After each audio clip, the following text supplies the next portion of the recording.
morning, staff and students. Welcome once again to one of our segments of 15 minutes of your time. This morning, I am glad to be joined by Nikki Vachon. Nikki is a representative for an organization called FAME, and today she's going to be speaking to you about some of the things you should be thinking about as you apply for college, both the time frame and some of the economic factors you want to take a look at. So Nikki, first of all, thank you for joining me. Thanks for having me. I'm so excited. Yeah. Let's jump right in by talking about what FAME is. Can you talk about that and maybe provide some of your educational background? Yeah, absolutely. So FAME is, we're a quasi-state entity, which is a really weird word. What it basically means that we're partially funded by the state, but we have a lot of different programs that we administer. So I like to just tell people, I guess I'm a state employee because that makes the most sense, right?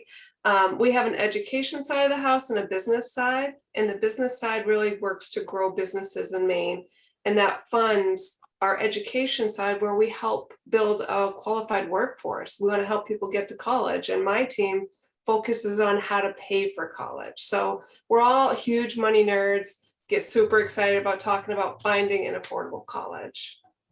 So in talking about college, your audience today, Nikki, is they're going to be students in grades 9 through 12 in the high school. And, I think for some students, the mindset is, well, maybe some in my junior year, and then definitely beginning in the fall of my senior year, I'm going to really start getting serious about thinking about college. What's your advice on as far as shopping for college, those types of things to consider? What's it all look like?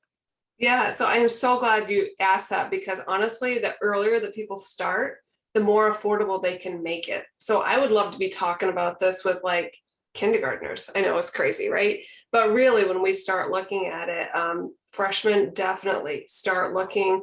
I want students to look at a wide variety of colleges. I want you to shop around. I love I want you to shop for a college, right? Because you're spending money on something.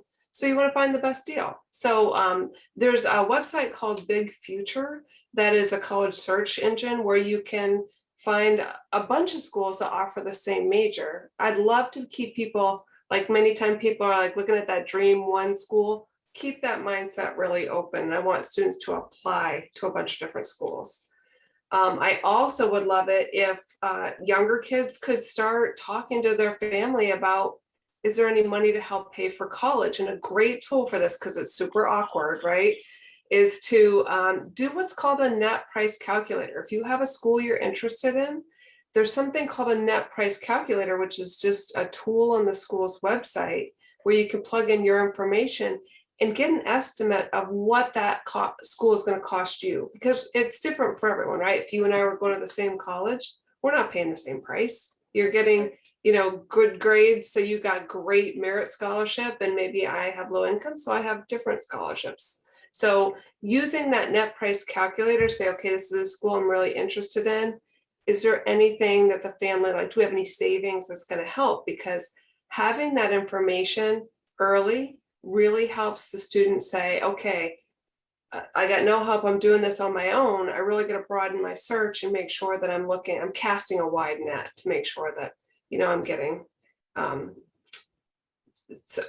right information and starting that conversation early.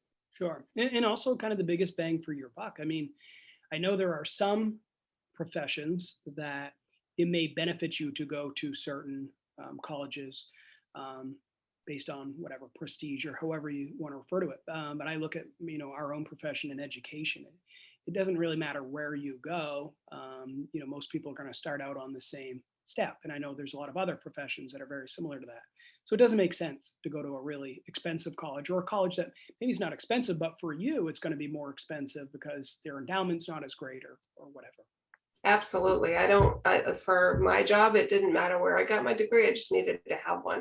But that's a great point, really making sure you're getting the best return on your investment. So let's talk a little bit about saving for college. Scholarships certainly can help with that, but a lot of times those come at the tail end of someone's K-12 education. What are some of the things they should know or be thinking of? Oh, I love that. So I definitely want people to start saving right now, because people think, I've heard this a million times. I've been doing this 24 years. Like, I wish I had a nickel for every time someone said, if I save money, it's going to hurt my financial aid. When in fact, right now, the savings doesn't matter at all for most families in Maine. When you apply for financial aid, having a savings account isn't even considered. But if it is, it's protected. Department of Education really wants to promote people saving. So start saving now. You guys got birthdays and holidays coming. Put some of that money away, because whatever you can save right now, you're not borrowing later. You're not taking out student loans. So really, man, just start saving as much as you can. Maine has an amazing program called the Next Gen. It's a 529 plan, which I explain it as like, it's kind of like a retirement account, but for your education. So it's an investment that Maine is really unique in that, not for little kids, it's really for any age group. And someone as old as me can do it. And when a Mainer opens the account, they put $100 in to get you started. But they also match money that you save at 30%. So start saving now. Every year you get some more money. And I don't know if it's still the case. When my children were little, the Harold Alfond grant was there, and I think there was some seed money, maybe $500 or something like that. I could be off on the number, but I don't know if that is still available. It is, yeah, absolutely. So, I want to say like many years ago, the Alfond Foundation set up this program where Maine babies got $500. Like you had to sign up for an account, and over time that has morphed so that you didn't actually have to even sign up for an account. Anytime a baby is born in Maine, Alfond Foundation sets them up with a 529 for $500, and that program works with the Next Gen program together. So you can't like keep putting money away into that $500. You have to open up a Next Gen, and when you do, the two accounts are really merged together. Yeah, that's great. Yeah. So as far as when and how to apply for financial aid, I know you and I were just connecting, and you'll be up here soon to hold a parent night or possibly be doing it via Zoom. But when people start looking at financial aid and they want to maximize that, because of course everybody wants to, what are some of the things that our students need to know? Yeah, so when we talk about financial aid, like it's a broad thing, right? It could be scholarships and grants and loans and work study. There's this whole big umbrella. But going back, you had mentioned about scholarships, and I wanted to tell people, you don't have to wait till senior year to start applying for scholarships. I love it if you guys could start looking now. There's a website I like to use. It's called You Can Go To. So it's the letter U, can go, number, and it's the number 2. And that is a website that has a lot of information about paying for college. But I really like their scholarship page because it shows nationwide scholarships that anyone can apply for, like even freshmen. There's 2 scholarships out that are going to be due in September. One is, and it's really for any high school student. One is about texting while driving, and the other one is for notorious RGB. I always say that wrong. Ruth Bader RBG. Man, I said it wrong. But it's a scholarship that's available for any high school student. So there's 2 right now that freshmen can be applying for. So start looking now. And if you see a scholarship that, is perfect for you, but it's already passed, it's coming back around. Like they usually do these every single year. Start a calendar and say, you know what, in January, I'm going to apply for the Nikki Rock scholarship or whatever that might be. That's going to be a perfect fit for you. You can start writing essays now. You can have someone look at those essays because you can reuse them. Start doing that now. Honestly, the earlier you can do this, the better. I just talked to someone who applied for a bunch of scholarships, and I can't even tell you, the number just knocked me out of my chair, how much money this student got. So it's there. Please don't think you're not going to get it, because a lot of people don't apply. So that's scholarships. Did you have a question? I didn't want to interrupt you. No, actually, I'd like to, because I do have one more, but go ahead. Yeah, so scholarships, everybody can be doing. Every young kids can be doing. There's a coloring contest I just saw that little kids can be doing for a scholarship. So we want to be doing that, but really when we're talking about applying for financial aid, that's when seniors, this is like your time to shine. You're going to be applying for college and applying for aid at the same time. So really, as far as financial aid goes, high school seniors, October is my month.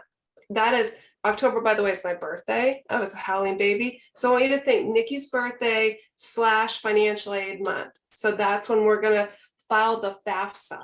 So the FAFSA is when we're going to do that in October of senior year. You do that in October. You can list up to 10 schools. So you don't even need to know where you're going. It's a form that you fill out online. And if you find another school later, you go back in and fill that out. Once you are accepted at a college, financial aid office will look at that FAFSA to see what programs, other scholarships and grants, main state grant, student loans, work study, and they send a financial aid offer saying how much aid you can get. That's kind of the timeline, real briefly. And I don't think students usually understand. When I was teaching economics, when I was a social studies teacher, we used to talk about interest. And as far as loans go, I mean, I know there's some conversations out there politically about some loan forgiveness, but as a whole, I tell people you wouldn't go out and buy a $150,000 Italian sports car right after you graduate. But if you did, and it was a poor decision, worst case scenario, it's going to ding your credit for sure, but it can be repossessed and you might find some ways out of that debt, taking some penalties. If you decide you want to go to school and then you don't complete your degree, so you've got nothing tangible, those loans are going to follow you and the interest on those can be pretty significant. So, my advice always was don't wait until you get there to figure it out as best you can. And I know that's hard, but at least start thinking about it because you're going to owe this money regardless. Yeah, and it's something that people think like I have to take out student loans, and you don't have to. Like I'm available to your students at any time if you want to like spitball. These are some schools I'm interested in. Let's take a look at those net price calculators on their website, see what it looks like it's going to cost, and if your dream school costs too much, the rule really is that we don't want to borrow more for your education than your first year salary. So we can look up what's it going to cost you for 2 or 4 years. Is there a cheaper pathway? Because a lot of students, and there's so many what's called articulation agreements now, where you could start at a community college, do 1 year, and save a boatload of money. There's already this pathway built to transfer to that other school. So there's different pathways to do it. Apply to a bunch of different schools because maybe you love that school, but there's another one that's pretty good and it's a third of the price. So if you could buy that Lamborghini for a third of the price, you'd do it, wouldn't you? Yeah. So let's talk around. Well, Nikki, thank you so much. One favor I'd ask is I think our advisors who are watching this with the students would love to be able to go on to some of the very useful sites that you've mentioned and maybe get their students to start playing around with those in one of the future advisory periods. So I'll make sure I share that information with the staff. And again, it's never too early. Absolutely. Thanks for having me. I appreciate it. Yeah, thank you. I appreciate your time and we'll connect again when you're here at the school in a couple of weeks. Nikki Vachon from Fame, thank you very much.